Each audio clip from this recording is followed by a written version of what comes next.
Now, when it comes to all Valorant skins, the most important one in your collection definitely has to be your knife skin. This is because for every single round you will play, you will always have your knife and pull it out for many different reasons. One is to pull it out before the round starts for a good old inspect, to quickly reposition or rotate, or to simply pull it out after a round to simply flex your cool knife. Basically, your knife skin is the most important skin in your collection, but despite the fact this is debatably the most important part of your entire setup, there are multiple things that negatively affect knife skins which do not affect literally every other skin in the game. And in today's video, we're going to be covering some of these issues, so if you do end up enjoying, hit the like button below and subscribe because we are on our way to 10k subs and we just hit 8k. Anyways, let's go on to the first point of this video.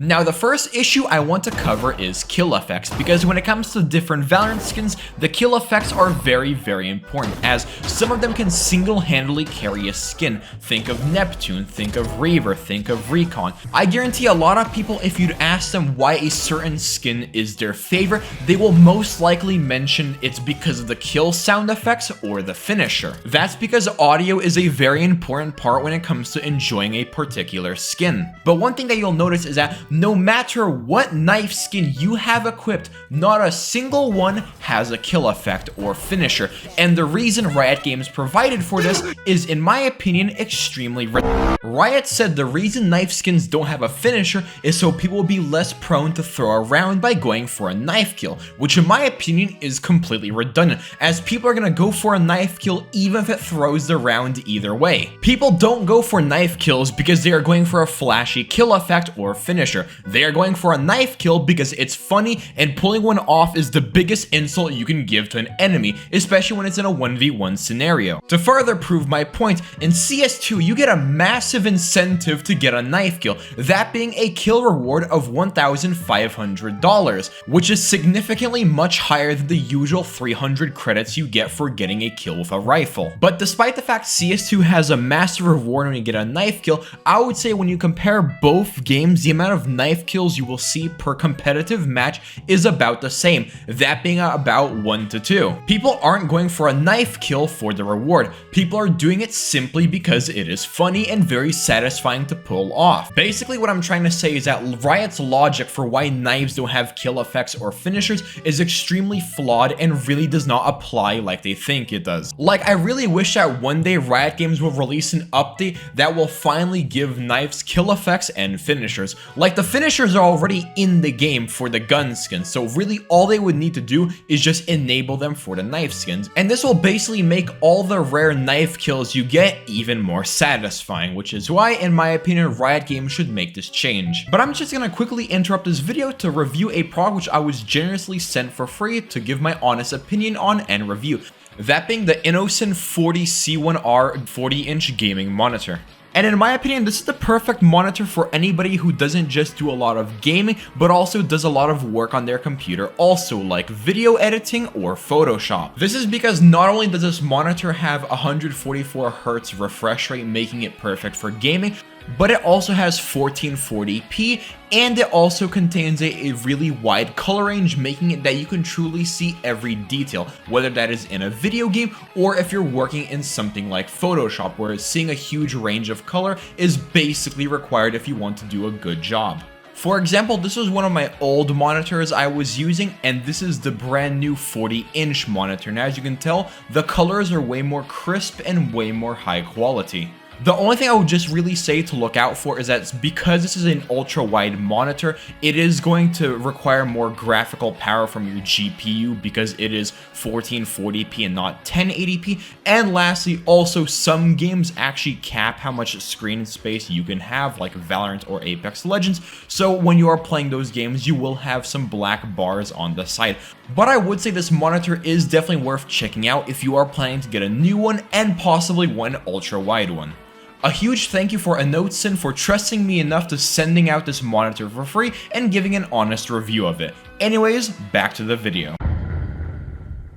The next issue we're going to discuss is something that primarily affected all the older skin releases, and this is pretty obvious if you take a look at some of the earlier knives in Valorant. For example, let's first take a look at the first ever bundle release in Valorant, that being Prime. This bundle launched with a knife and 4 different guns. When it came to the guns, there was the default variant, the blue variant, the white and orange variant, and lastly the yellow variant. When it came to the knife, it only has the yellow variant.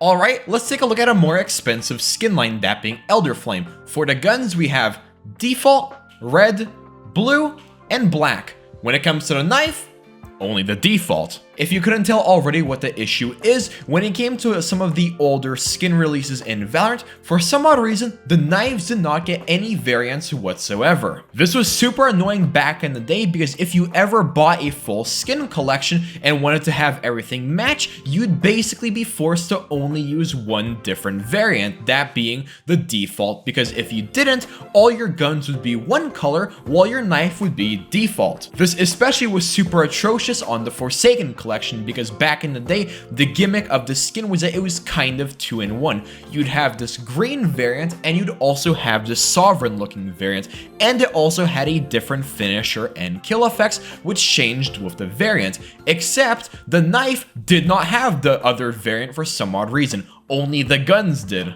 The weirdest part though is that this issue wasn't even consistent. While most bundles like Singularity, Reaver, Prime, and Oni didn't have any variants, there were a few outliers that did have variants, that being Mage, Punk, Ego, and Blast X. What made these bundles special? I don't know. All I know is that for some odd reason, they had variants while the rest didn't. Luckily, this issue is basically no longer a thing because around the release of Ruination and Sentinels of Light, every skin bundle moving on finally did have variants on their knife skins. But the issue still remains that these older skins are still yet to be updated and finally given their variants, despite the fact they really shouldn't be that hard to make, and some community members have literally gone out of their way and made concepts. Riot Games, get off your ass. The last thing we're going to discuss in this video is the pricing of Valorant knife skins. In my opinion, they do not make sense whatsoever. All knife skins in the game for the most part cost double the price of a gun. For example, the Prime Vandal costs $17 or 1,775 VP. When we take a look at the Prime Axe, it is double the price, instead costing $35 or 3,550. Some knives even cost more than double. The Oni Vandal, 1,775. The Oni Katana, 50. But what the f? Some logic people use to justify this higher price is it costs more because you have it every round. But in my opinion, this logic falls apart pretty quickly because that same logic doesn't apply to literally everything else. You will have the classic basically almost every round, and you will statistically use the Vandal and Operator more than the Bucky. So how come the Bucky costs the same as much as the Classic and the Vandal? It simply doesn't make sense. The best way in my opinion you could look at it is by how much effort is put in the knives, and this also falls apart pretty quickly because most knives in the game in my opinion have less effort put into them than the actual gun. The bundle that introduced the 2x price rule was Prime, and if we take a look at the Prime Axe versus something like the Prime Vandal, you will see the Prime Vandal has a way more complex model than the Prime Axe, and even has way more moving parts. Plus, with something like the custom unique reload animation, I would definitely say the Prime Vandal has more effort put into it than the Prime Axe. I also already covered the fact that the knives didn't even have any variants, so can someone then please try to explain to me where this extra $17 is going into? The truth is, it is going nowhere. This was done to take advantage of CSGO players because in that game, knife skins cost significantly way more than gun skins, but there is actually a reason in that game. In that game, the drop rate for a knife is significantly smaller than a drop rate for a gun, meaning knife skins are rare, meaning they cost more. Riot Games took advantage of this to make the knife skins cost more, and for the most part, not that many people noticed because they were already used to it. But if you actually take a look at it, you would realize, yeah, it makes no sense that knife skins cost more than gun skins. And at this point, you can't really do anything about it because this has been the case for literal years at this point. This is how the skins are priced, and we just kind of have to accept that, yes, Knife skins are extremely upcharged in this game. Theoretically, the first 2 points we covered in this video could be improved upon and updated. Riot Games could add variants to their old skins, and they theoretically could release an update that enables finishers and kill effects on knives. But one thing they definitely aren't ever going to change is the pricing, because they would lose way too much money. At the end of the day, Riot Games is a business. But that's basically all the issues that I covered about knife skins. Comment down below what you personally think about this video. Like the video if you did enjoy, subscribe if you haven't already, and also join my Discord server because I am going to be making a lot of community-driven content in the future. So if you want to submit your locker, your clips, something like that, feel free to join the Discord. Anyways, I'll see you guys all in my next video. Goodbye.